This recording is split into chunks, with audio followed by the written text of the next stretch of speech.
All right. Good afternoon. This is the April 21st, 2015 meeting of the Compliance and Amendments Committee of the Sunshine Ordinance Task Force.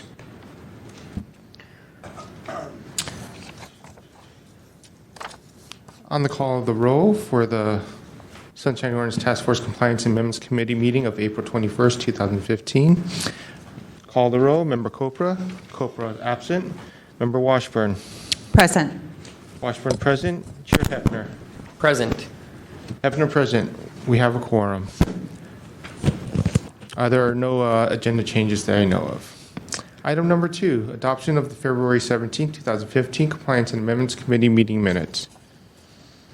I move to approve the minutes. I'll second that.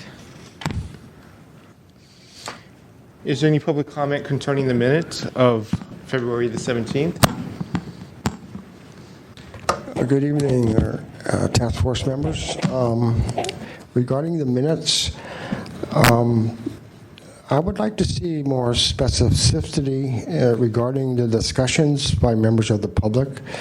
If you look at public comment on page 3 of your packet, it said that I provided various comments.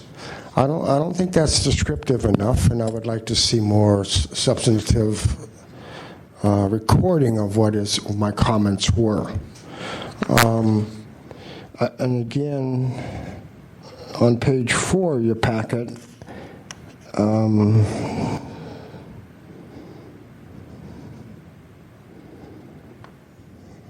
sorry.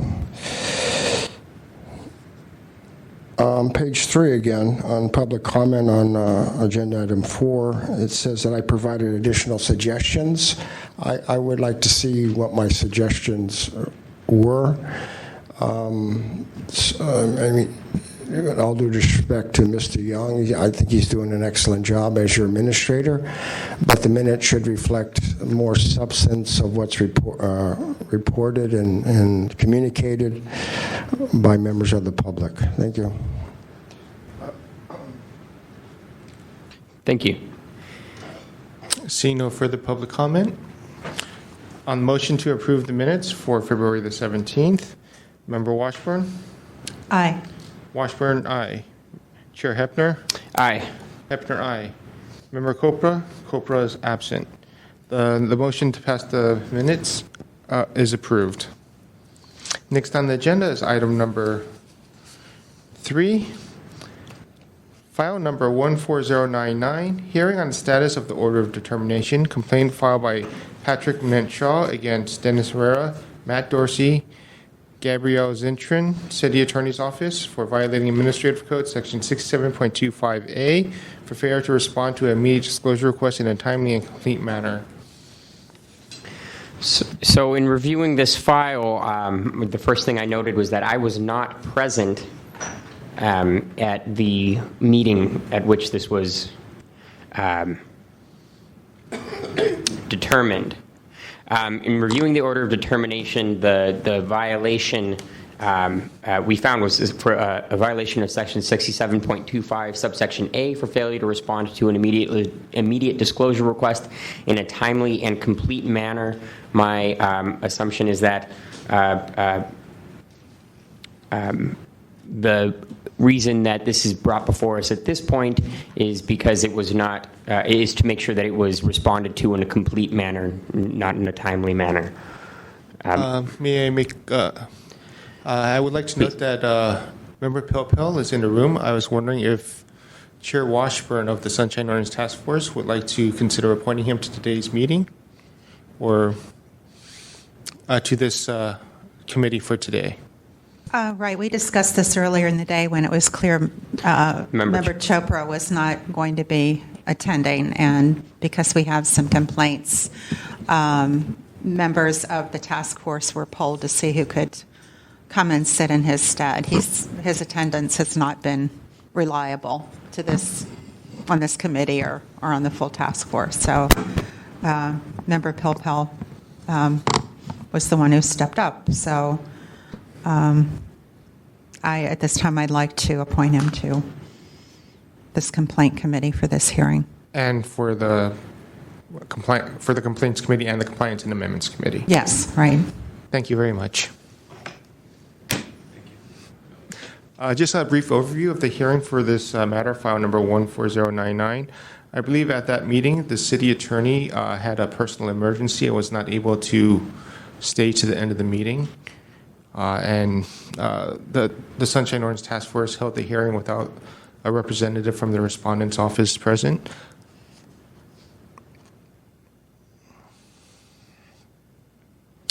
Okay, so, and we have the letter here reciting the city attorney's position on this matter. And their position is ultimately that no such record exists and no such record has ever existed. Is there a representative of the city attorney present this afternoon? Oh, great. Wouldn't you like to talk? Well, I think that because the respondent bears the burden on showing compliance at this point, that I don't have a problem hearing from the respondent first, and then we'll hear from the complainant, if that's okay. Sure. I think it was stated as completely as you just said it. There was no there's no document that's responsive to the request for budgeted dollars. Below a certain level, the way it was explained to me, below a certain level of management, the team leaders manage attorneys on their hours, but they're not the bean counters who are responsible for the dollars. Above that, the managing attorney and the accounting staff, they handle dollars. I think in the history of this request does go back to, I think, July of last year. We've acknowledged that we were late. This was not perfectly handled. I apologize to the complainant. We actually tried to give estimates for what the dollar figure would be based on what our office charges per departments and task force and committees per hour. We've given expended data as opposed to budgeted data. In some ways, I think we may have confused. It may have been better to just start with just saying no such document exists, no responsive records. I think we did make an effort to give more than we were asked for, or different information that we were asked for, to the extent that confused things or made it seem like we were hiding the ball on anything.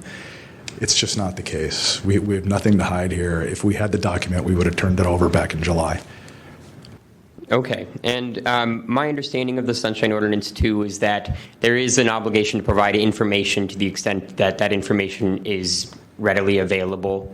It does not require you to create new documents, so if a document does not exist, then your obligation is essentially to provide that information. So I think that providing, in an attempt to provide additional information, I think that goes to your obligation, and I think that that's probably appropriate, more appropriate than, for instance, just outright saying no document exists. I offer that more as an explanation for Sure. the process of where the responses and complaints went off the rails. Most of the job that I do is answering questions from reporters and citizens and residents and activists. I would like to think that most of the people who work with me would say that I have a pretty good reputation for really doing above and beyond the call of duty to get people's questions answered. If we don't have the document that's directly on point, I'll suggest something else. I do try to be helpful. Mm-hmm. I do believe in open government. I believe in what we're doing here. I do acknowledge that the person who worked for me early on, right out of the gate, there was some confusion in interpretation, and there was one point where we did not respond to Mr. Monette Shaw. There's no excuse for that. It shouldn't have happened. I acknowledge that there was a response that was late, so I don't want to say that our process was perfect or that we did everything right. There's room for improvement, but in terms of the remaining violation about us withholding a document, there's no document left. We've provided everything that's responsive. Okay. Yes, Member Washburn. Yes, this question has been asked of the city attorney's office numerous times since I've been on the task force, which is 7 years. And it involves the public, and we're also interested too, understanding the budget process with regard to our staff person, our DCA, whose time has been cut and cut and cut. And so that was the spirit in which this information was sought. And I have to say, when I read your response, one thing that was caught me up short was you saying that, in retrospect, you just should have said, there's no responsive document. And while that's literally true, and you said that's the dispositive fact here, which it is, it doesn't really, it's not at all in the spirit of the law. And I think that it's up to the city department, agency, or whatever to work with the requester to find out what he or she wants to know. In this case, I think it's pretty simple what this, what this person wants to know. How much money is the city spending on the staff person, and why is it continually being cut? That doesn't make any sense. So, but we know how the budgeting works. Right. We know I believe there's no responsive document. But I think, the inquiry was about how do you budget for this position? And I think given that that's what's being asked, I think it's incumbent upon you to explain that. And the requester's not going to like what you have to say. We don't like what you have to say. We don't like this process at all. But I think the budget process or the that there's no budgeted amount, and that the bottom line is we don't like it that we keep losing time for this position. It's aggravating. So, but I just want to say that I think in principle, and I think in the spirit of the sunshine.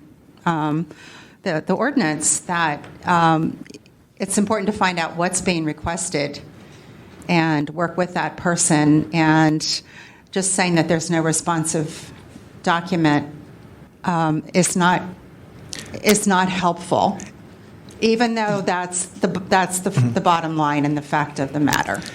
I think that it was really just reviewing the history of the back and forth of this. I don't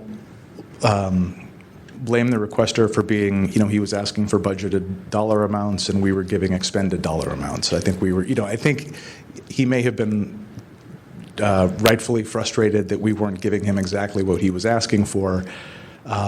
We probably should have been more upfront that, look, we don't have that document. Here's what we've got. Expended information, or we can give you an estimate. We probably didn't do as good a job communicating that. So maybe I'm overstating it by just saying, look, we should have just said this and then just left it at that. I don't do that. As a professional courtesy and as somebody who really believes in this, I always work with people. If we don't have the document that you're asking for that's responsive, I've been around the City Hall long enough to know something that's going to get you close. I will work with people to get them to make sure that they're informed when they're seeking documents. That's true whether you're a journalist or citizen activist or anybody who calls me for information. I have a legal obligation to do this, obviously, but it's also something I believe in. It's what I'd like to think I do a good job when I get up in the morning to come here. So, I don't mean to suggest that that's the way we're going to handle things from now on. It was really reflecting my view of, in the back and forth of this, we probably should have been very clear right up front. What you're asking for doesn't exist, but here's what we can get you. So that might have avoided some of this. Mm-hmm. Well, if that was the fact of the matter, that's really all you could do. Yeah. Yeah. And I can pass along to the managing attorney if there's, with general fund, I know generally the issue with general fund departments when it comes to budgeting, we kind of put them, every member of the Board of Supervisors gets a certain amount of hours. Here's what you're getting. Some of them go under, some of them come over. I think we're always willing to work with people, but really that's a discussion that happens above my pay grade. Okay. Well, I would like to hear from the complainant. Oh, yes. Excuse me, before we do that, Member Popo? Thanks. And I don't want to belabor this too much. You've certainly already acknowledged that could have been better, didn't have the stuff, et cetera. In the several communications that you had back and forth with Mr. Monette Shaw, you did indicate that there was some amount budgeted in whole in terms of time, but not in terms of dollars. Right. And then you referenced what the actual expended was. So I guess I'm still a bit confused with regard to either general fund departments generally or us in particular, if there is actually an allocation of hours in the budget. It would be difficult for me to believe that within, I guess, what is it, workers' comp or code enforcement, that they just have a total amount of hours, and if Nick or whoever is subbing for him uses time on Sunshine, great, and if not, it's used on code enforcement or something else. That seems odd to me. It would seem that some amount is budgeted for the task force. I think when it comes to enterprise departments, it is true that my understanding of the process, and again, this isn't my role, okay, but my understanding of the process is that when the city attorney's office works with enterprise departments, the dollars are more. When it's a general fund, it's just a broader. Mm-hmm. That's the board of supervisors. It's all the task forces. It's I believe the police department. There's a lot of advice work that goes on. Is that under the sort of it's less. There's less minutia in it. At the end of the day, it all squares. I think the word you're looking for is granularity, but okay. Is there some document that describes what you've just described? Because you're saying this is my understanding, blah, blah, blah. Is there somewhere in either the budget process or in the city attorney's internal chargeback process for general fund departments that describes this? Is there something that you can refer to? Maybe?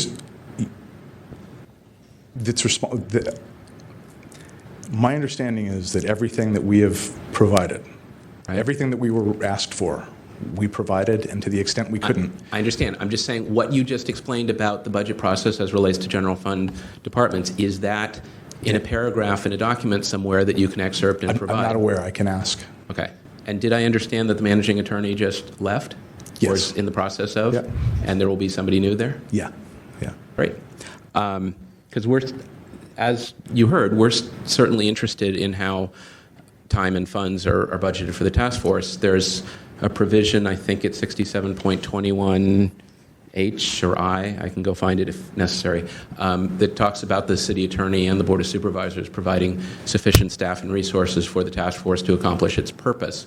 Either not budgeting a certain amount of time or budgeting an amount that doesn't provide us the staff that is needed to get the work done might be a violation of that section. That wasn't what was alleged. The question was for the time and dollars.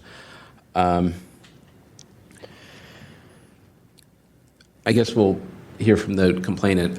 I would hope going forward that you would try to find something that describes what we just talked about, and if possible, see if they could change that process so that there is either in the budget for the city as a whole or within the city attorney budget some specific time and dollar amount for the task force that's called out, so that we could say, okay, we've got 200 hours a year, we better use them well, or we've got 200 if we need more, and it's April, we should know who to talk to. There really ought to be that amount. If what you're saying is that there isn't that amount in advance and you can only do a look back and see what was charged, there really ought to be. And so in the future, if there's a request like this, I would hope that you'd have a different and better answer. Did you find the section? No, I can't find it. Okay, I'll grab it. Thank you. Okay. Right, and I think we can hear from the complainant now. I'd like to hear from Mr. Monette Shaw.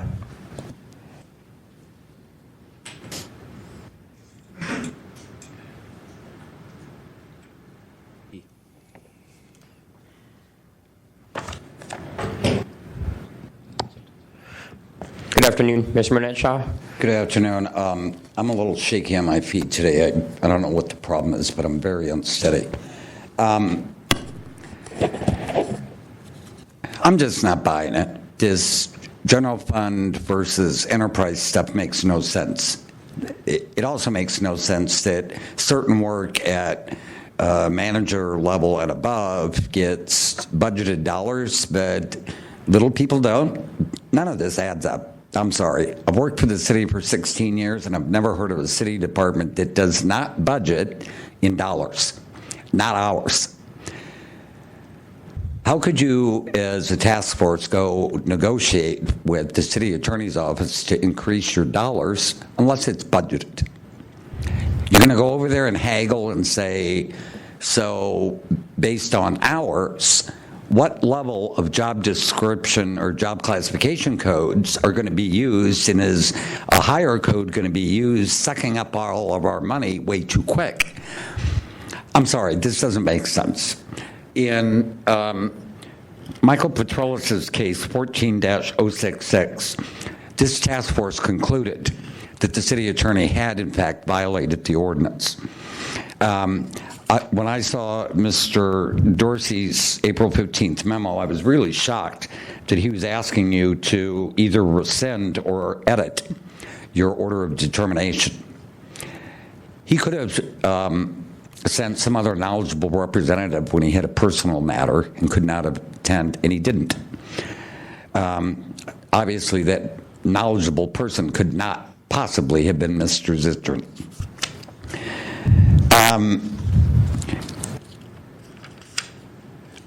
I disagree with Member Washburn that this is how budgeting works. It's not. Mr. Dorsey indicated he had given me more information than I had asked for, but he's missing the point. I initially set out in July 2014 specifically asking for budgeted dollars and budgeted hours. So when they extrapolated it, it wasn't as if he was giving me more than I had asked for. He gave finally what I asked for only because I kept insisting that that's what I had asked for at the outset. So I alleged in here that it was a willful violation. It should not have taken Mr. Dorsey from July 2009, after at least 6 emails addressed to him, to finally get around on October 27th to reply to me. That's an unnecessary 3-month delay, and it can only be considered willful.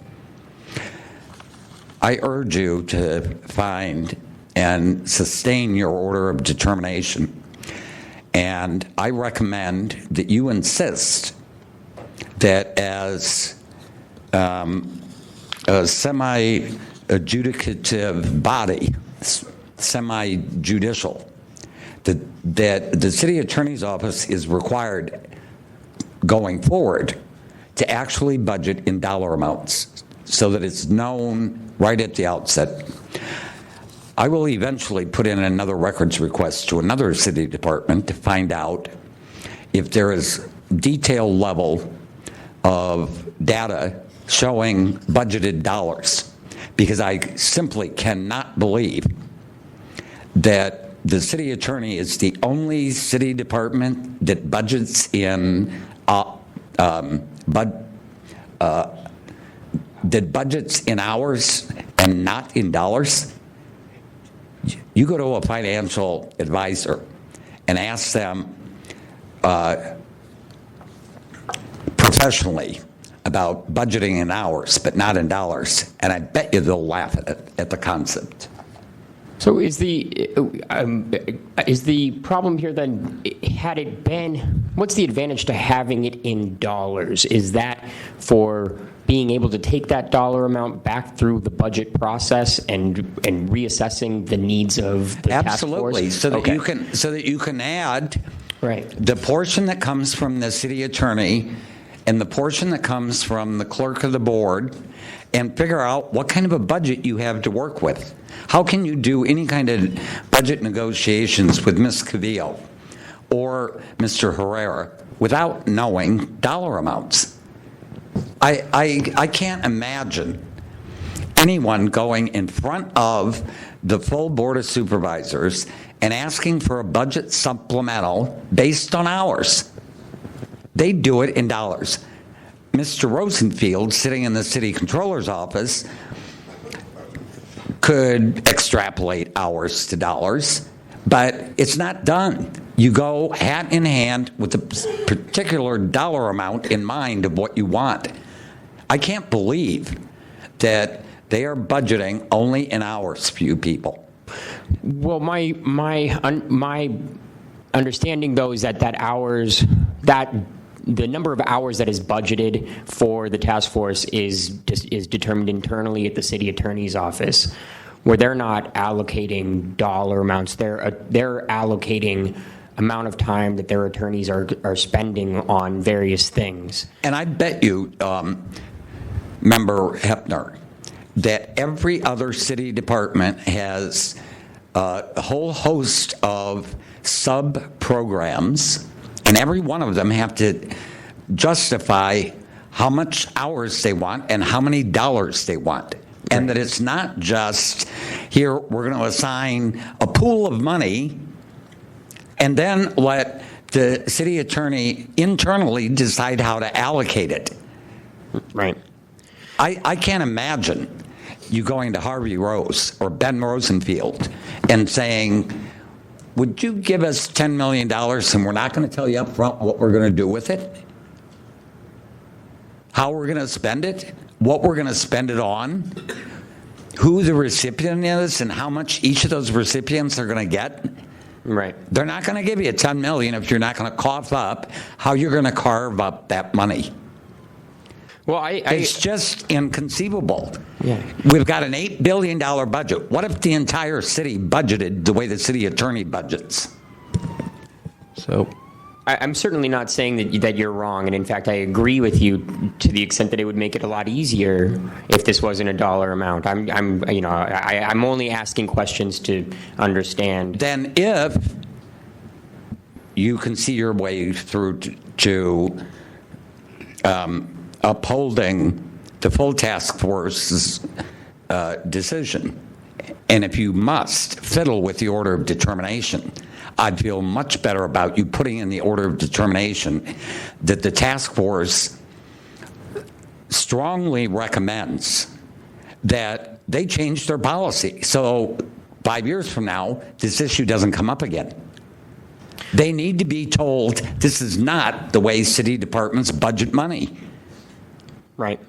Well, and that's where I think our task here comes to a sort of juncture, because whether we find compliance is just half of our job, and then there is another task that we can by our own election take on, and that is sort of making sort of policy recommendations that grow out of these complaints, and that's not necessarily going to change whether we find compliance with the order of determination in this instance, but it should be an opportunity for us to say, hey, this is the way it should be done in the future, so that we can better assess our needs from the city attorney, so that the city attorney's office can better assess its budget needs in the budget process, and then that's a path we can go down. Yes, Member Washburn? Right, I just want to say, Mr. Minetshaw, you took issue with something I said, and I said this is the way the budgeting process works. I'm not saying that I like it. I distinctly dislike it. So I think, I think that we should use this case as an opportunity. It's one we've heard before a number of times in my institutional memory, and looking at 67.21E, the ordinance requires that the Board of Supervisors and the City Attorney's Office provide us with sufficient staff and resources. And so we have felt for years that we have a wonderful administrator, but we are lacking the support from the City Attorney's Office. This committee, this important committee, has not had anybody staffing us in about 4 years, I think. So I think that as a task force, we need to take this up as an issue to I'm not sure how to go about it, but Maybe include it as a key recommendation in your next annual report, and I'm hoping that you will keep on track and issue an annual report annually. annually, right? Now, And get this issue in there, that it's a strong recommendation from the task force to the city attorney that they stop doing this practice, because maybe Member Pilpel can help me out, or one of you can. If the point of the task force is not just compliance, but a method of outreach to other departments, to do education and training and outreach, you need to find some way to word this order of determination so that it sends a signal that other departments should not start doing this simply because the city attorney got away with this approach to budgeting. It's got to be a deterrent to other departments, following suit. through the chair, I'm thinking that might be a bit beyond our purview, but what is in our purview is obtaining adequate support for our task force, and I think that's something that should be on the agenda for the full task force. Yes, it should go in the annual report, but I think we need to... And make a formal request to the city attorney that they start providing that information to you in both manners, in both hours and dollars. Make it a formal request to them. So, Yes, Member Pilpel. so to that end, we did discuss the budget a little bit at the last full task force meeting, and I think I'm supposed to draft a letter on that. I will include in that a request to the city attorney to delineate both a hours amount and a dollar amount going forward. On this particular complaint, I am not particularly moved to modify the order of determination. I don't think that's what we do. I think the question here is whether there's been compliance. And the answer to that would be no. They have not provided me with anything since that order of determination was dated. Understood. And there was a specific request to provide both the person hours and the dollar amount for the years referenced. So I think my inclination, although it's subject to the rest of the committee, is to perhaps continue the matter, ask the city attorney again to provide what was requested to the extent that it existed, and not to say that there was nothing, because in fact there was something and it was sort of put together in pieces. And that we request going forward that the city attorney, based on this matter, budget a specific hours amount and dollar amount for next year and future years, and tell the task force now what's buried in the budget proposal for 15-16 and there, at least for the task force. There's got to be some amount, or there should be. And what? Excuse me. Let me finish, please. And when the budget is finalized by the board and the mayor, I think we should ask the city attorney again to report back whether there was any change in that budgeted amount. If we've got, 200 or 163 hours or whatever, and based on whatever the board does, that goes up or down or doesn't change, the city attorney should tell us, here's how much you have, you can allocate. Again, that there be more of a process between the city attorney and the task force about our resources. And I think we can use this complaint as a springboard to make some modest change in that process. I'm not interested in using this to change the whole city budget process or general fund versus enterprise department. Look, if we can fix this, that would be an accomplishment. So that's my thinking, but again, I'm open to different approaches. So I appreciate that, Member Pilpel, because I'm still having difficulty believing that nobody in the city attorney's office pulled out a legal pad of paper or a napkin at a bar and sat and figured out, okay, if we're going to allocate a lump sum amount of money, how are we going to carve it up? They have to know if they've got 8 or 9 departments that they followed this same procedure, how they're going to carve that up. It's got to be in draft form. It's got to be on a napkin. It's got to be on a legal pad. I can't believe that they just throw a dart at the wall, come up with an amount, and then never once stop to figure out how are we going to divide up that money. See, I may disagree with you on that point. I think that it is understandable that they would be budgeting hours and not funds, given that it is these are the inner operations of a public entity, and attorneys tend to work in fractions of hours, and that your duties are often allocated in the time that you spend on things, not in what you would ultimately bill for that time. So I am of the position rather that compliance has been met here.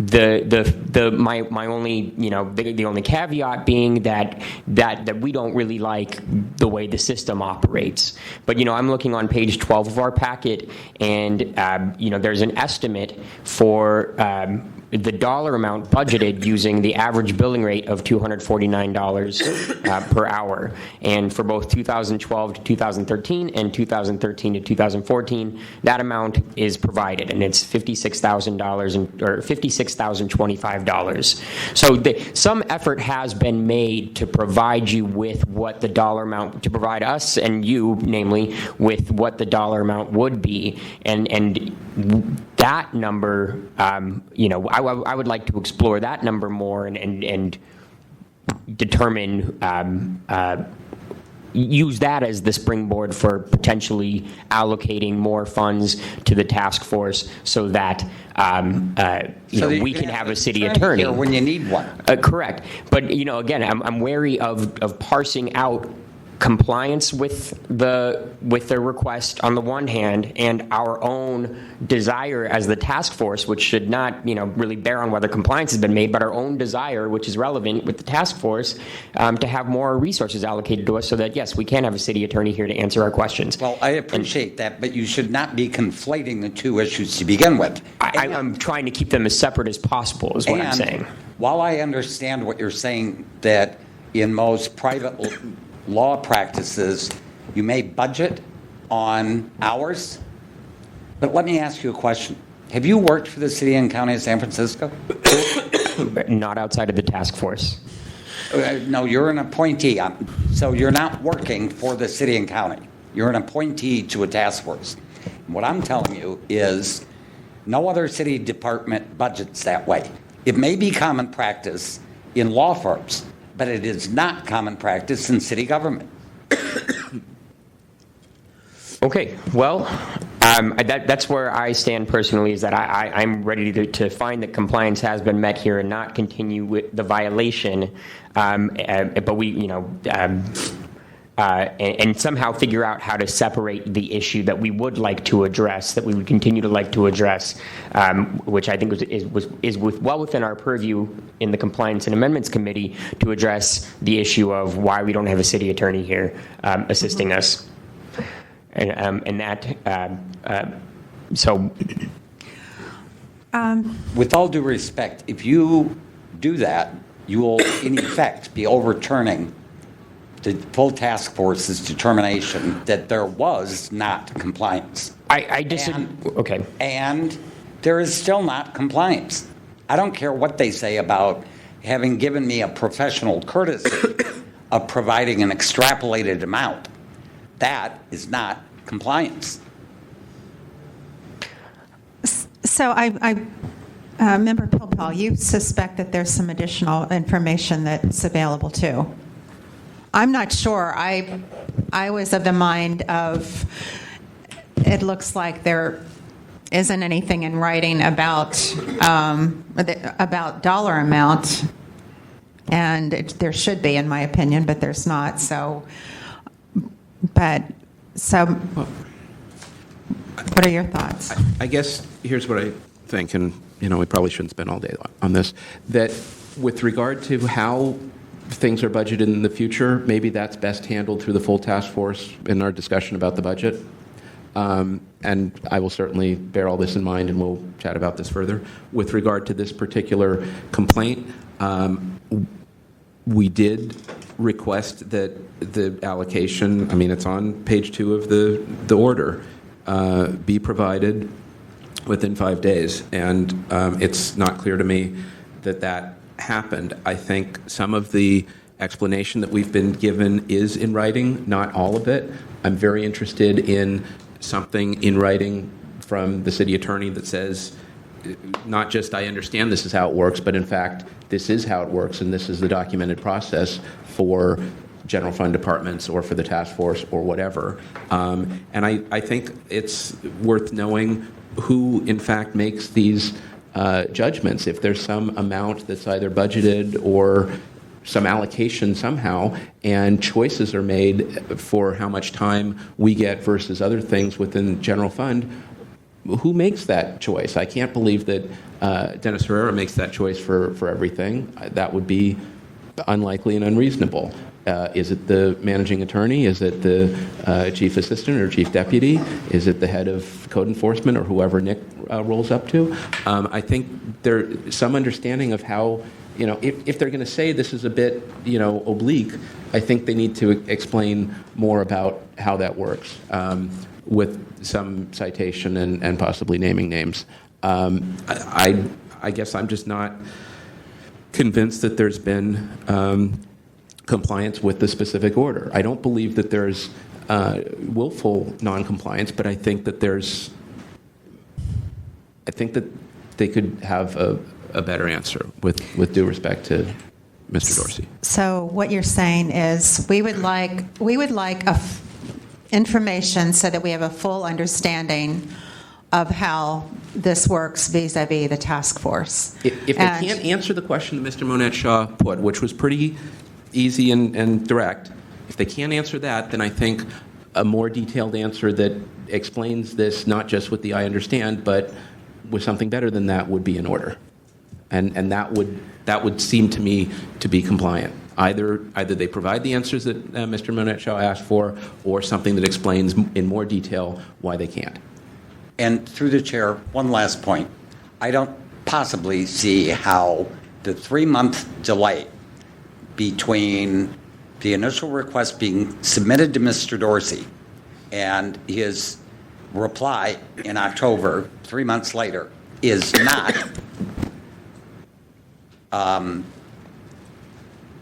not a willful violation. A 90-day failure to respond to a records request can only be considered willful.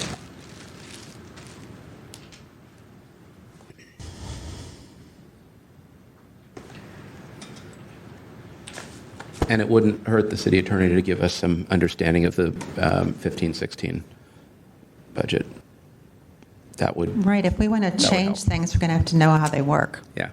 So that would be my sense. Again, It's the question is, can we get that information, without, just subjecting the city attorney to the bully pit? Or is there a way to initiate a conversation about our budgeting, even if, we were to find hypothetically that compliance has been made here? should we ask Mr. Dorsey? Why don't we? I think you get a sense of what we're looking for. Help us figure out how we can better get there. I think that I'm here to respond on a public records request. My name is on this. It's about, maybe I take it personally because it's my professional reputation. I've acknowledged that we didn't handle this right. My assistant was not responding as quickly as we could have. I should have exercised better oversight everywhere that I could have done something better. I've acknowledged it and I've apologized. Right now, I just think if this committee were to say that we're just refusing to turn a document over, and that's what my understanding of this violation would be.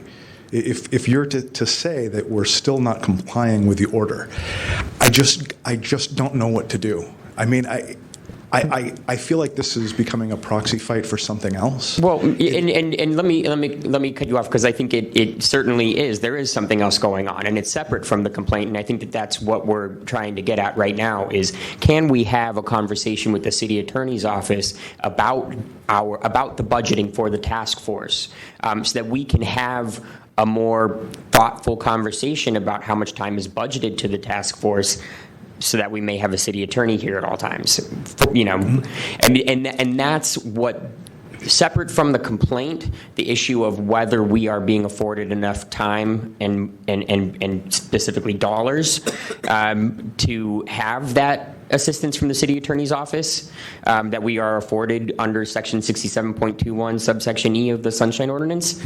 That is a conversation that we would like to keep ongoing. So is there a way to do that without finding the city attorney in violation of this order of determination here? And what can you propose to keep that ball rolling? I could mention it to the chief assistant this evening. Certainly, as a client, you have an attorney-client relationship that you can petition the city attorney. You can. I understand this is a creature of the Board of Supervisors, which has the ultimate authority to appropriate dollars. And while I appreciate that this is a beef with the city attorney's office and our allocation of hours, I'll understand too that the city attorney's office deals with the Board of Supervisors about the money that they allocate to us for general fund purposes. So is this an issue then of the city attorney going to the Board of Supervisors and saying, hey, we need more dollars budgeted so that we can provide assistance to the task force? It may be, and it may be that the board says we're appropriating this for the task force. Well, I would assume we would do that. They're a client. You're a client. We would certainly owe you the courtesy of an explanation. I'm just hoping that for the purposes of this, I know we didn't do that. We didn't respond to this perfectly, and I know that we were late. Everywhere that we've made a mistake in this, and there have been some, we've apologized for it. But we're not hiding the ball on anything. Nothing. Except the ultimate ball of how do we get more time budgeted to the task force, and so I don't want to. Which is a separate question. I think that's. Which is the only question that I'm concerned with right at this time, and I'm trying to avoid finding a situation where we need to find a violation against the city attorney's office just so that we have some enforcement to drag you before us again. But with the ultimate goal of accomplishing what we want here, and the ulterior motive, which is why this was referred to compliance and amendments, I'm gathering, is because we have broader authority than just the black letter, the four corners of the complaint and the order of determination. We have authority to sort of determine what progress can be made towards achieving the spirit of the Sunshine Ordinance. That, I think, under that umbrella, is having a city attorney here for us at all times. I do understand that. Right. What I would argue back is that if a willful violation is official misconduct, which is basis for dismissal from city employment. Right. My name is on this. I have professional pride in the job that I do. I'll acknowledge this wasn't handled perfectly, but I'm here to tell you, we're not hiding any document that exists. Okay. And that's what I think. If you were to reach a finding that we are still not in compliance with the order, that's what you would be communicating to. I don't think that would necessitate finding a willful violation. My colleagues may feel differently, but I don't see willfulness here. What I see is an opportunity to move forward in allocating more time and resources to the task force. And the only way to get the city attorney in here, short of having a city attorney actually seated here and counseling us, the only way to do that is to continue this and say, well, we'll give you another, month to comply, but, we want to just continue the conversation about how to allocate more time and resources to the task force, separate from the complaint. It's the function of the task force that we have no. Am I incorrect in framing it that way? Maybe my colleagues have some ways to. My main goal is to get more time from the city attorney's office, get more support for the task force. And I guess, and what this case represents for me is here was a member of the public trying to understand how this process works, because he has the same interest too, as do other members of the public who are activists and support what we do and hold our feet to the fire. So, and to advocate for more time, we need to know how it all works. And I do believe there's no piece of paper there with a dollar amount. That doesn't exist. But there's some sort of thinking about allocating resources in the city attorney's office. And there may be some policy somewhere that exists. But that's not, ultimately, that's not the important thing. The important thing is to figure out how we can work the process so that we get more resources. We don't have enough. We haven't had enough in years. We're not following the Sunshine Ordinance. We wouldn't be spinning our wheels so much if we had somebody sitting here that we could ask questions of. I mean, Chair Hepner's an attorney, but he's not that kind of attorney. So May I suggest? that's the frustration. We just want to know how it works. Member Popel, just briefly, and then I do want to hear Victor's suggestion. Yeah, I think my inclination is still to continue the matter, ask the city attorney to do another reply. I don't believe there's anything willful. I don't see the, hanging up Matt Dorsey on a stick kind of thing. So let's try not to personalize it in that way. My name is on it. I understand that, Okay. but, I think in one of these responses, the page 38 of our packet, there were hours budgeted listed for 2012-13 and 2013-14 and a TBD amount for 14-15. If you can go back and verify that those were hours budgeted, find out by the same process what it was for 14-15, have someone translate that to dollars, put that in a response. Hold on, we're getting to that. Either quote from a department or city budget document that says this is how it works, or reference somebody in your office who says this is how it works. So it's not just your understanding, but it's from a document or from some named person, and just sort of explain that's what it's been to date, and that your office is certainly willing to work with the task force in the future about allocating funds, and that'll happen through a separate process. But this documents the response of the office with regard to this request and complaint. That would help. Send it to Mr. Monette Shaw, copy to us. We can have a further hearing in a month or two, and hopefully that puts at least the complaint and the response to bed. That's my suggestion. If you're asking the city attorney's office to create a record, to create a document No. as a matter of attorney-client No. relationship, I Matt. think that's perfectly within your purview to Matt, do it. no, that's not what But I'm if you were to find a violation on this, Matt, you're saying no. that I'm withholding, I am defying the order of the Sunshine Task Force. Matt, no, I'm not. I'm not asking you to create a new record. I'm asking you to memorialize what you've already said in a document to explain that you're complying with an order where the task force already found a violation. So that's what the purpose of this thing is to have a further compliance hearing to find whether or not there's been compliance with the previous order. I don't think we're finding today that there's been compliance. I don't think we're finding today that there's been non-compliance. I think what we're suggesting is that we would continue it, give you another opportunity to memorialize what we've talked about. We've had, I think, a good conversation about this, put it in writing, and I think we're going to get past this. Am I? No, yeah? I feel the same way. Like I said, our ultimate goal is to get somebody sitting here helping us. And so we need information as to members of the public who would go testify before the Board of Supervisors and lobby in our behalf. We need to know how it works. And so that's what was being asked. And I'm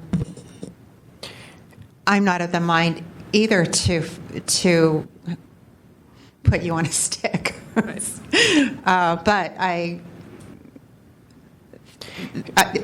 we're looking at the big picture. We're looking at resolving an ongoing issue, and this just happened to have brought it back to our attention.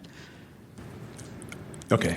If there's a specific finding of wrongdoing, that we are withholding a document. If this is about underfunding it, that's a separate. I would hope that the task force could find a violation of a separate section.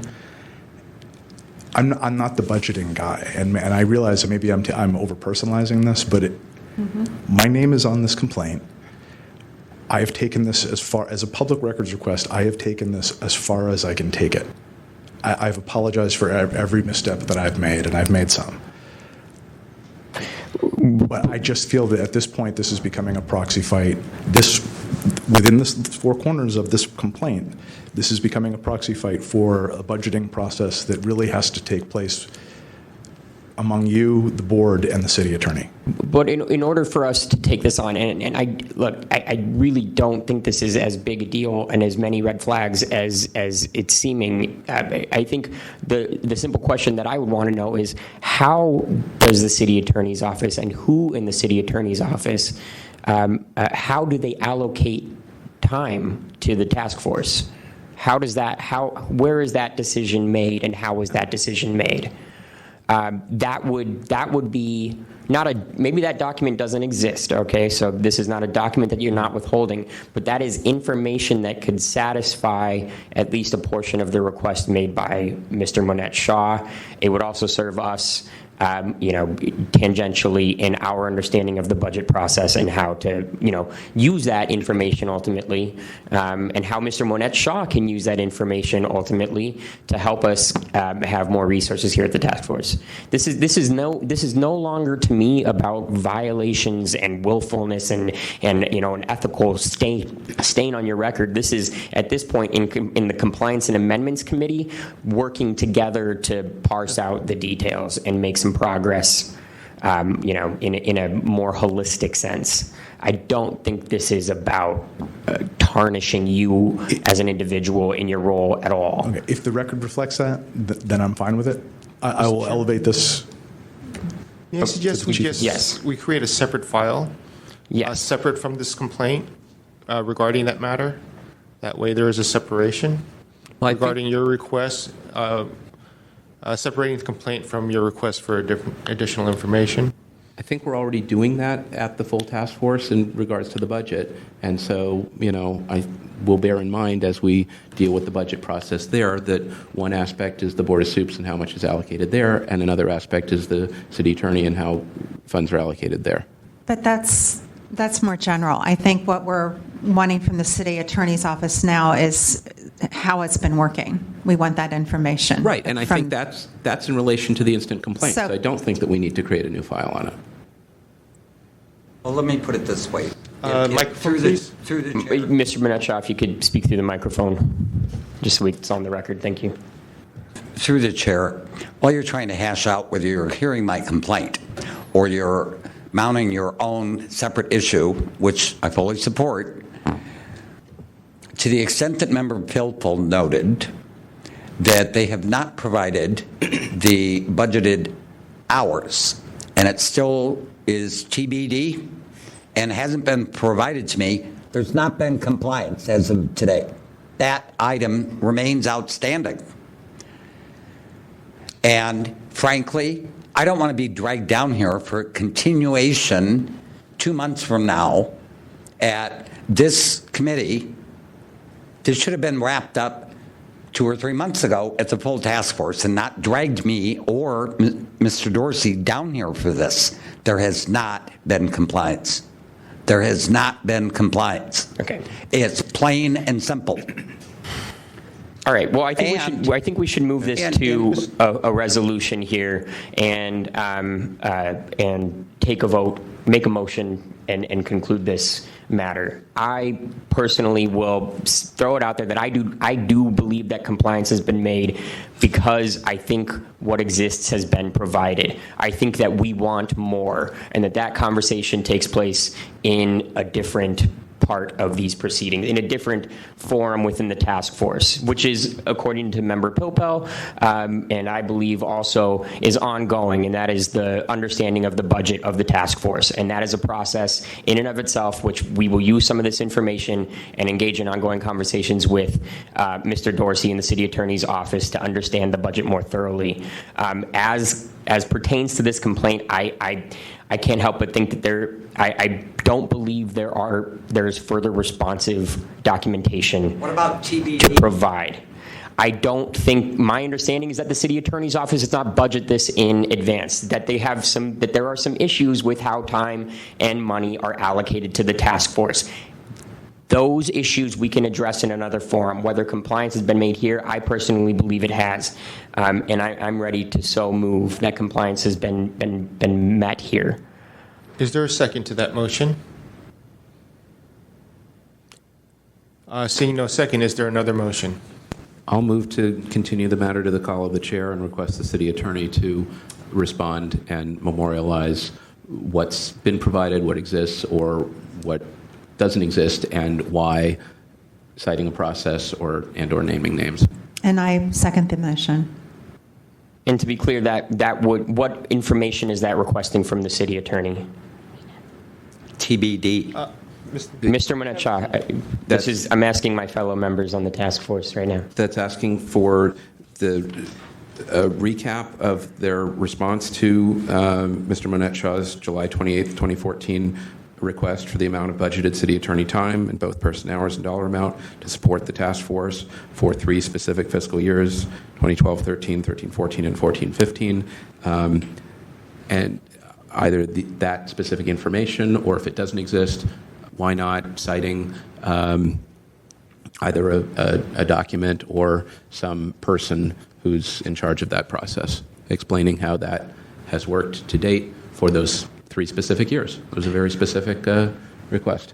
So that would include then a specific explanation of the process and the individuals at the city attorney's office involved with allocating time and funds to the task force. For those 3 specific years. Okay. So it's looking past, it's not the looking forward thing. We'll deal with that separately. And it's not putting anybody on a stick, it's just asking for documentation of what that is. Okay. Is there any public comment regarding that motion? Public comment? Yes. Hello, I'm Michael Petrellis, and I would like to remind this committee that last spring I filed a request for a number of emails with the city attorney's office. I did not get any acknowledgement for months and months. Mr. Dorsey was out of the office, and eventually I believe my complaint came before the full task force, and Mr. Dorsey admitted he had been very lax in terms of, one, acknowledging my request for documents, and then 2, actually providing me with the documents. So I'm sorry to see that there is that continuing problem with noncompliance in terms of giving the public the documents requested.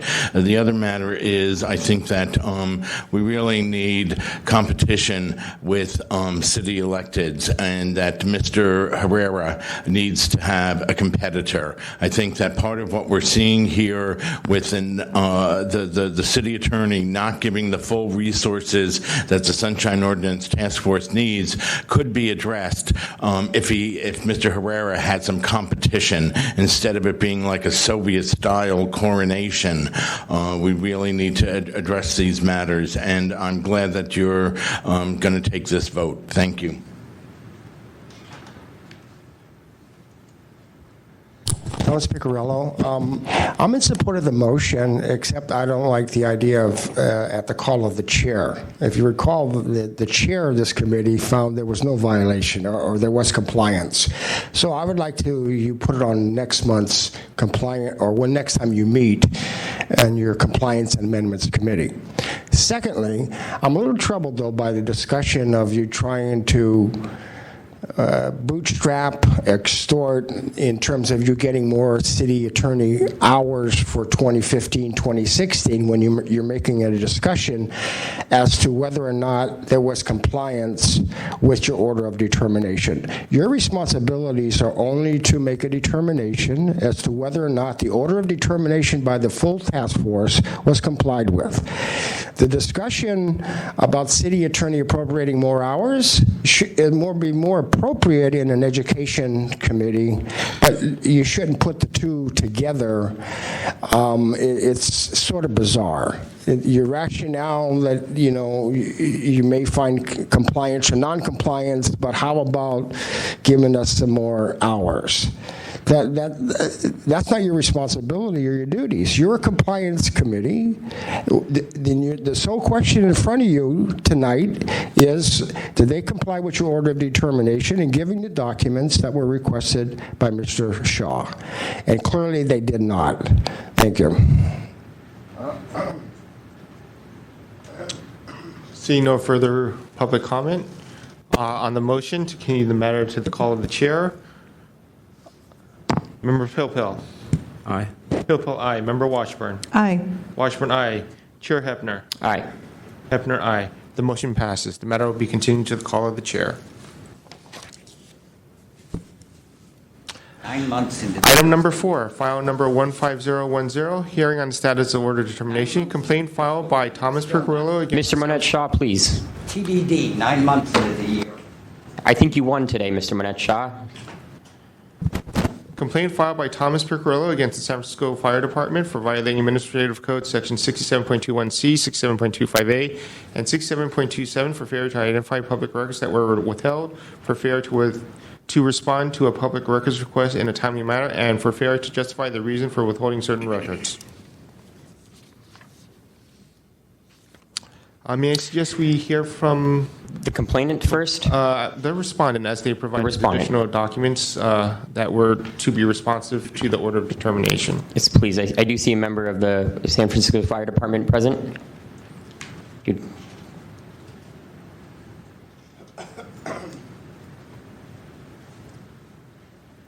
Yeah, good afternoon. Good afternoon. Okay, so... Just if you could state your name just for the record. Sure, yeah, Rob Bond. I'm the compliance officer for the fire department. Thank you. Since the last task force meeting, what the fire department has provided, to both the task force and to Mr. Picarillo, a copy of a redacted version of a fire investigation report, which is redacted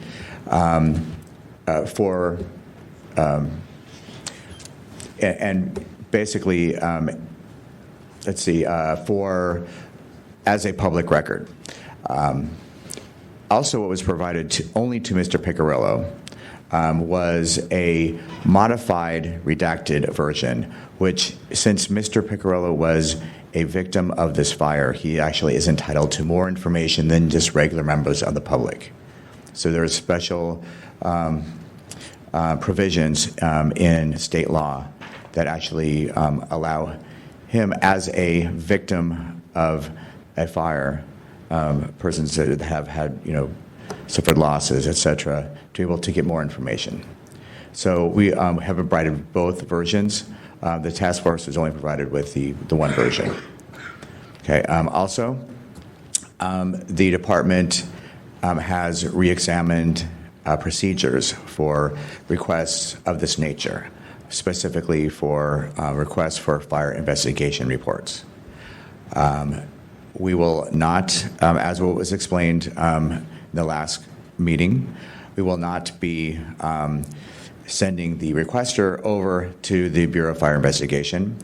If I, as the public records officer, if someone is sunshining this information, I would then just receive the request, route the request over to the Bureau of Fire Investigation. One thing that they ask for is a copy of the initial request, because they want to know who it's coming from. And then they will do the redactions, send it back to me in the redacted version, then the public, as a public record. And then I would provide a written response to the requester, as what we do in normal requests of this nature. And also, we've also updated our website. We also have the ability for members of the public to submit a request via email. For in the past, if they were requesting records from the Bureau of Fire Investigation, that they needed to either make a phone call or to send U.S. mail. We have changed that procedure.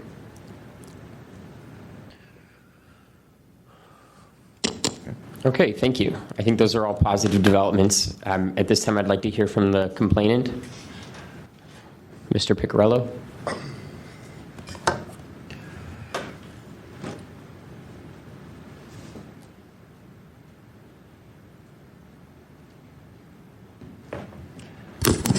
I too am encouraged by the new developments at the fire department. If I understand respondent, now if a member of the public requests records, he's responsible for supplying them all. Is that what he said? If he said that, then I can congratulate him.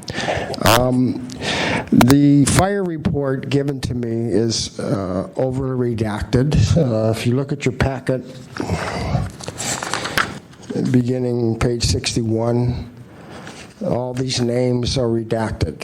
The legal basis given by the fire department was 6724D. 6724D applies to the sheriff's department, police, and the district attorney. It is not applicable to the fire department. It's assuming that you construe the fire department as a district attorney, a sheriff, or the police. There is still a balancing test, and the balancing test is, the public's right to know versus unwarranted invasion of privacy. So clearly, the fire department still has not given me an unredacted report. There isn't any legal basis to redact any of these names in the report that's been provided to me. Secondly, and more importantly, if you recall at the full task force, I indicated to you that Arson Inspector Kelly had conversations with a forensic expert from the insurance carrier, Chubb Insurance, that owned the property on Clement Street. Those documents were never provided to me.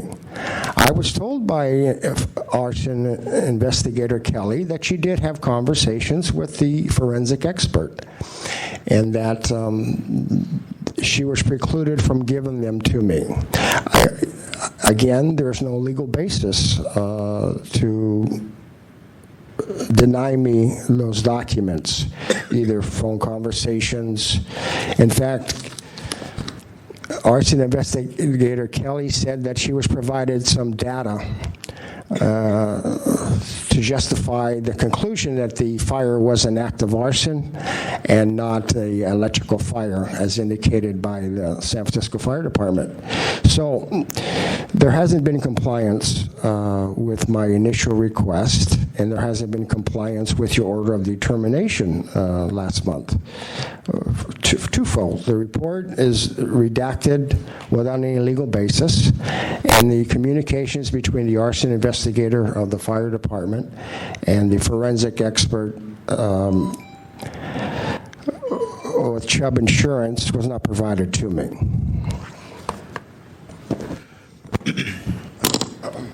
Thank you, Mr. Piccarello. Member Popel, did you have? Yeah, a couple of questions for Mr. Bond. So the document that we received or that's in our packet is dated April 2nd, starting on page 53 of the packet. Was that the only new item from you? Yeah.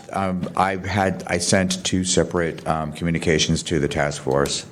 And the one there was a chain. Was that the March 31st thing when you were seeking to clarify, and then the follow-up on April 2nd? Let's see. Actually, follow-up was on April 13th. Was there an April 13th thing that somebody saw that I don't have?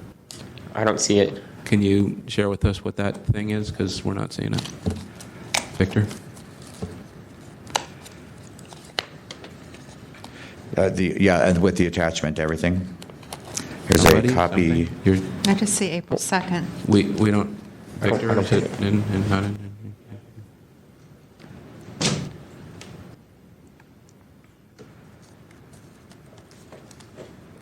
Have you seen, Victor, have you seen this? Okay. Yeah, I cannot provide any information at this time. Okay, this looks like. Okay, this looks like something that should have been in our packet. It was in response to the notice for today's hearing. It was dated last week. And actually, a copy was sent to Mr. Piccarello. Did you see this? Dated April 13th? I don't know what you're looking at, so I can't Yeah, see I if know, I saw right. it. An email dated Monday, April 13th at 8:58 from Fire Public Records to the task force with a copy to you. Copy of what to me. An email. I received an email, but what document you're looking at, I can't say that I saw. Okay. Yeah. It looks like the substantive Yeah. documents are the same as what we got, and there's a cover letter that explains the redactions under 6254F, et cetera. All right, that should have been in our packet. In any event, what you explained about the process going forward, I think makes sense. Could you just clarify for me, you said that there were some information that was provided to Mr. Piccarello. Is that beyond what was provided to us, or is it a less redacted version of what was provided to us? That is a less redacted version of what was provided to you. And can you give us an example of where it was less redacted? Yeah, it would be all the witnesses' names. Names and addresses are what was not redacted. So all the witness names would Okay. be in there still. The only thing that would have been redacted would be date of birth, phone Okay. number. Okay, so for purpose of a public record, Right. victims' names and contact information are redacted, but to a victim of a fire incident, that information is provided. Please go ahead. In I an believe it is unredacted- page 58 of the packet. Oh, right, there it is. Thank you. Okay. Good catch. Okay. Thank you. Okay, so Okay. Thanks. so you're saying that for a fire victim, that information is provided unredacted? Yeah, So that's the only difference? Yeah, that is correct. But I'm also hearing that Mr. Piccarello is also discussing some conversations that he had with one of the investigators, Investigator Kelly, right? Yeah, and that there's other perhaps other documents that might. How I understand what you're saying is that maybe there's other documents that were, one document is the fire investigation report. It's in its final form. You're looking for any supporting documentation or other records that were created in order to be able to, that were the basis for that of the conclusion. Yeah. I mean, basically, regardless of whether it's in a document or an electronic file or something, Right. it would seem to me that when there's a fire, hey, Clement Street fire, that there's like a file of stuff related to it, wherever it's kept, however it is, within BFI. And I think Mr. Piccarello was asking for anything in that, Yeah. with as little redaction as necessary as a victim. Bada boom, bada bing. How I understand it is that since I don't work in that bureau and I'm not I'm not an arson investigator, which is police/fire combo, because they actually do do investigations. That information, probably what they base that on is how I understand it, might not be.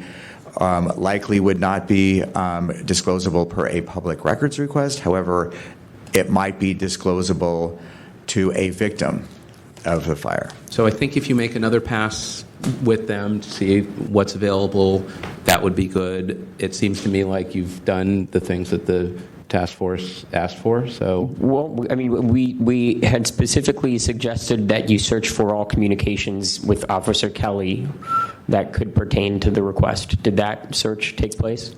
That I do not know. Captain Darmanin was the one who was going to be taking care of that other portion of it. He did not say exactly all the records that were responsive to the request. I think he might have understood it to only provide the fire investigation report. So it might have been maybe he might not have fully understood the scope of the request. Can I also note on page 53, your April 2nd email indicates at the bottom, Captain Darmanin or a member of BFI on his behalf will still be providing response to the task force regarding this matter pertaining to the records maintained by BFI that are responsive to Mr. Piccirillo's request. Yeah. Has that happened yet, to your knowledge? Well, the only thing that I received from them was an email that states that the modified redacted report was sent to Mr. Piccirillo on Monday, 4/13/2015 at 11:26 a.m. So, because I was initially was to the understanding that they would provide their own separate response, and so then I was relying on that, and then.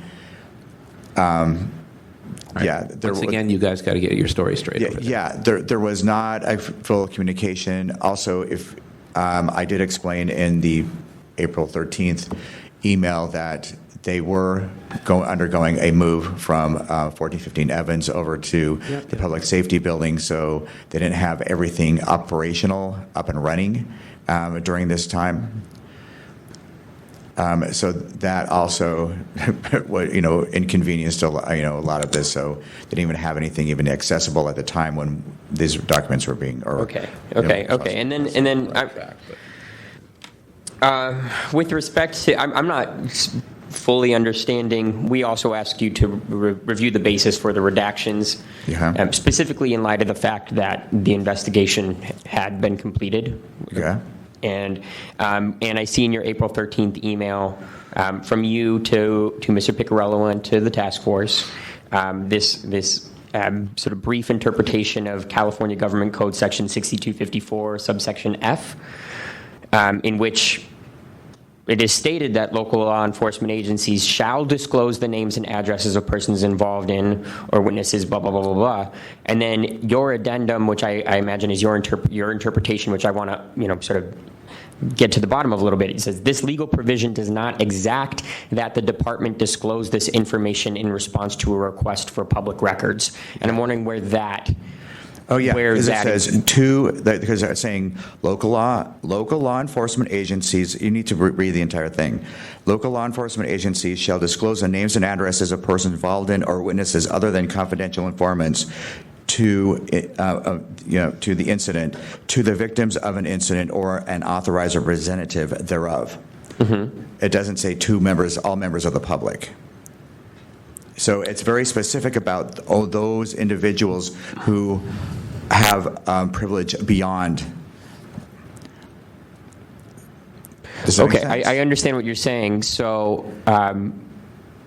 was Mr. Piccirillo a victim in this instance? Or Mr. Captain Darmanin did state that he was, and that was confirmed.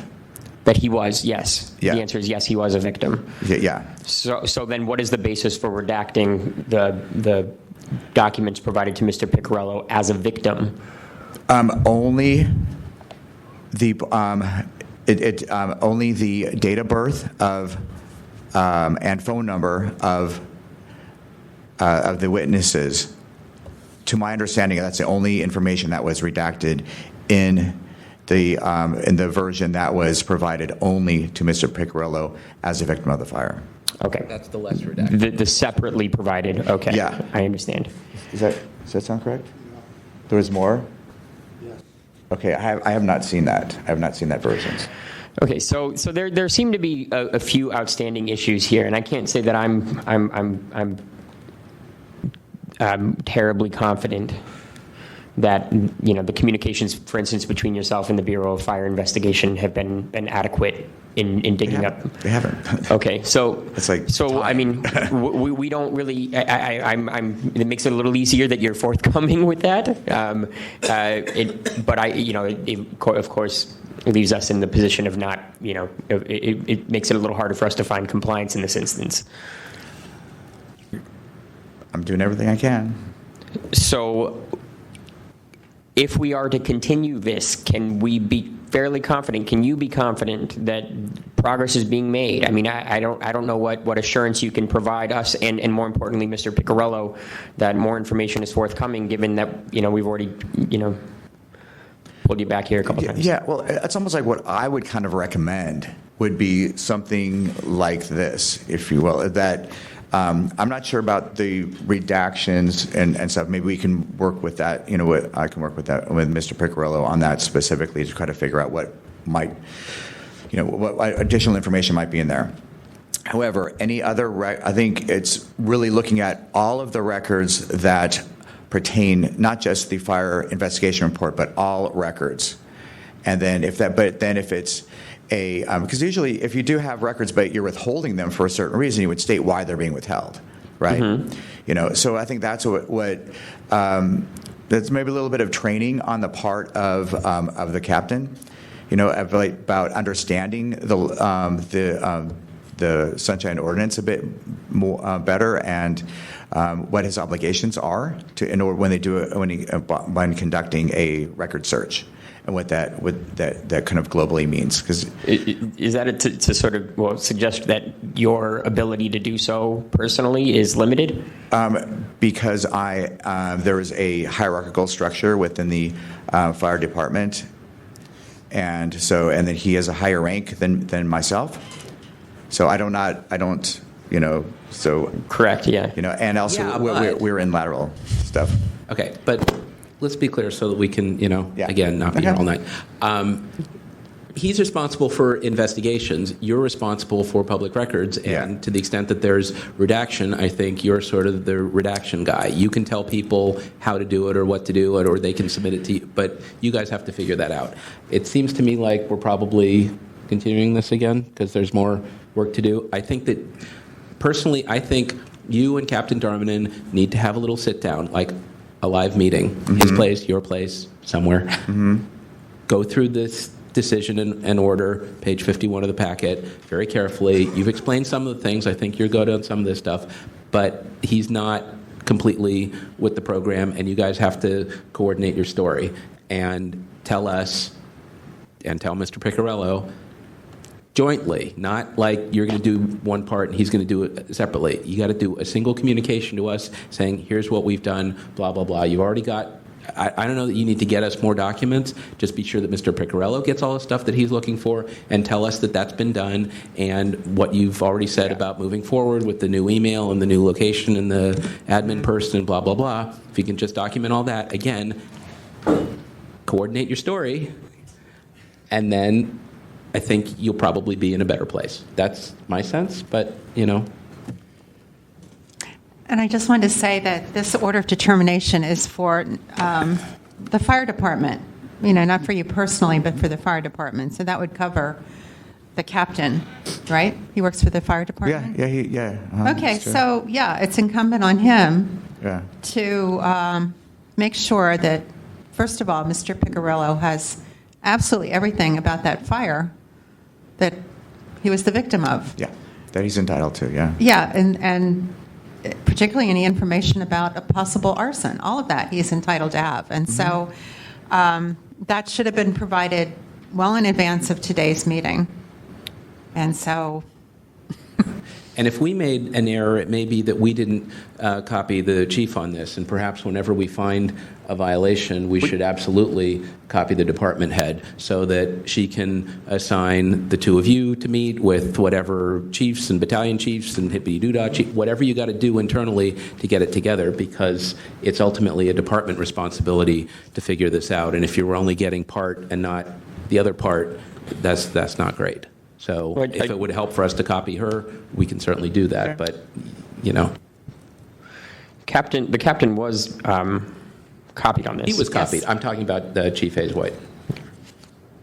Yeah. Because she can certainly force a meeting of the minds. Yeah. Where I could not. Yeah. Okay. Well, I think that maybe what we do is copy her on this next communication and include a copy of the order. Including a copy of the order of determination, absolutely. And this is getting into scary territory where if they've seen this and are not complying with it because they don't feel like they have an obligation to, that's where it starts getting into, more willful territory, and that starts becoming a lot more consequential, not to you personally, but to the fire department, to the heads of those departments. It's a really scary thing. I don't know that that's the case. I think they just aren't coordinating. That's fair. That may just But they're just not They're coordinating. on notice now. Yeah, they're on notice that here's a victim of fire who needs all the information that there is to be had about his case. And he's waited quite a long time. And we've been clear that this information needs to be provided. Mr. So- Piccarello, is there anything we're missing here? Is there anything we're missing here? Would this do the trick for you? And we're trying to get you what you've asked for. Well, the fire was in November 2013, and I have a 6-month statute running to either file a lawsuit or settle the claim. Whatever you can do to get me the unredacted report and any communications between Kelly and the forensic expert from Chubb Insurance would be greatly appreciated. But to resend your order of determination to, I'm not sure who you're going to send it to, but I'm not convinced it's going to give me my unredacted report and the communications between arson investigator Kelly and the forensic expert from Chubb Insurance. Captain Darman should have been here tonight, all right? He participated at the full task force and testified and was here when you gave the order of determination. He should have been here to tell you why he complied with your order of determination. I'm sorry they're moving into a new building, but that's not helping me get my records that I'm entitled to. So whatever you do tonight on this matter, keep in mind that I'm looking for an unredacted report and the communications between Kelly and the forensic expert. Right, and we've heard pretty bluntly that those communications have not been looked for, and that. Or that that maybe we don't know that they've been looked for, or that that no adequate explanation has been given. Let's So put you're it going to that way. resend an order of determination. What is that good is that going to do? Well, what that may do is encourage the fire department to work better internally to deal with what you've asked for. And I think either implicit or explicit in that, we're asking Mr. Bond to talk to you, to talk to Mr. Darmanin, have a meeting of all three of you if necessary, figure out what it is that you're asking for, the Kelly investigation, the Chubb insurance, whatever, and then go look for it and get it to you as unredacted as possible. My I don't know what IDR else is you very can do. specific I on what I'm understand. looking for. But and they it was don't- it was specific before the full task force heard my complaint. But they don't seem to have And gotten you- I'm not looking for another meeting with Captain Darman. I'm looking for the task force to find or not find compliance with the order of determination last month. Well, We're it just trying to sounded like get we're going you to your find stuff. noncompliance, and if I could just add another thing that you're looking for the documents. Absolutely. So that's what we're trying to do, is help you get those documents. Very well. Okay, so I think that what we do is I'm going to make a motion to continue this and find that compliance has not been met, to resend this, the order of determination, a copy of the March 30th, 2015 order of determination to an additional recipient, Chief Hazeway? Chief Hazeway, and in addition to again specify that we want a review of the separate file with fewer redactions that were provided to Mr. Piccarello, and make sure that no more redactions were made in that document than were permitted under 6254 subsection F, if that's the correct subsection, excuse me, of the section of the California Public Records Act. And furthermore, to make sure that we have an explanation of whether the requested communications that we specified in the March 30th, 2015 determination and in our hearing before the task force have been looked for. And that I'm specifically thinking of the communications involving Officer Kelly related to this incident. I think what was in the order is pretty clear, and they just need to go through it point by point internally. I don't think the March 30th, 2015 order of determination specifies communications from Officer Kelly. It stated Okay, all fair enough. communication. It wasn't specifying a specific person, but I will clarify that in my email. Okay, thank you. So that was a long-winded motion, but a motion nonetheless. Is there a second? Second. Is there any public comment When you say regarding that continue, motion? that's to the call of the chair? Yes. Victor, to the call of the chair? The motion to continue the matter to the call of the chair. Is there a public comment regarding that motion? Yes. Michael Petrellis again. Two quick things. Also in 2013, I had a terrible runaround with a public records request that I sent to Mindy Talmadge. She is in charge of public information. Long story short, she made me refile the request to a public records at sfgov.org. I think that when you're making a request to the public information officer, it's their duty to process it. You shouldn't have to file it with a second ADDI.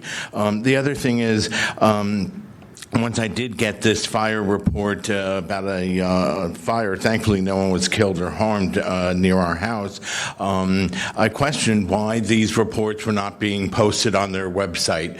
So really, I'm here to say to this gentleman from the fire department, please come into the modern age and start posting all of these reports, these fire reports, on your website after they are completed so that the public is not burdened with having to make the request. That the city fire department has plenty of money to expand its website, to put all of the fire investigation reports on their website. It may solve the problem of putting us through so many hassles with these requests. Thank you. Is there any additional public comment? Seeing none. On that motion to continue the matter to the call of the chair, Member Pilpil. Or could we just take it without objection? Member Well, I mean. All right, yes. Pilpil, aye. Member Washburn. Aye. Washburn, aye. Chair Hepner. Aye. Hepner, aye. The motion passes without. The motion passes. Next on the agenda is item number 5, public comment. Members of the public may address the committee on matters that are within the committee's jurisdiction but not on today's agenda. Seeing no public comment, next on the agenda is item number 6, pending calendar. The following items are pending before the... Don't you have item 6 as announcements? It's just a listing of what is pending before the Compliance and Amendments Committee. No, I'm sorry. Don't you have item 6 as announcements and then item 7? Oh, my apologies. I'm looking at the wrong agenda. Okay.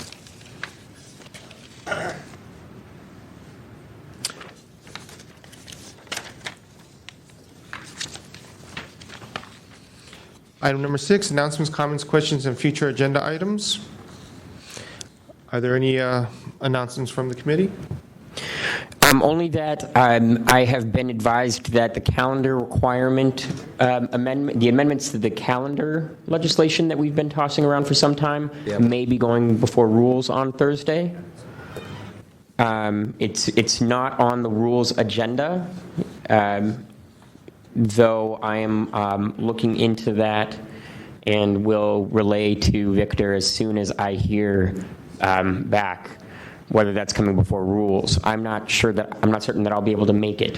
When is it again? The Rules Committee meets on the second and fourth Thursdays of the month. It would be this Thursday. Well, it's not on the agenda. And it would have to be, so it's not happening. I will check into that and advise the members of the task force. I was just told that it might be. If it's not on the agenda, it may not be. But The May meeting. I will check with the rules clerk and notify the committee. Okay, thank you.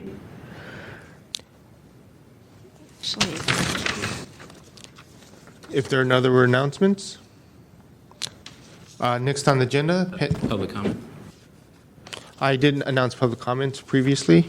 on item 6. I have already asked for public comment, and there was no one in the room that requested to speak under public comment. Item number 7, pending calendar. The following items are pending before the Compliance Amendments Committee and will be scheduled on a future date, 14101. This is Grossman versus Department of Inspection. We're waiting for the Department of Inspection to finalize the program and prior to bringing it back to committee. Okay, thank you. Chair. Yes, Member Washburn. I just wanted to note that we just took announcements out of that. Item number 7 was on the complaint agenda, complaint committee agenda. I have, There are two agendas. Item number 5 was public comment. Item number 6 was announcements, comments, questions, and future agenda items. Not Item on number my copy. Not on my copy. The copy of my notes is probably misnumbered. Okay. If it's my Yes. administrator notes. Oh, okay. All right. Never mind. And next on agenda is item number 8, adjournment. okay, so let this meeting of the Compliance Amendments Committee be adjourned.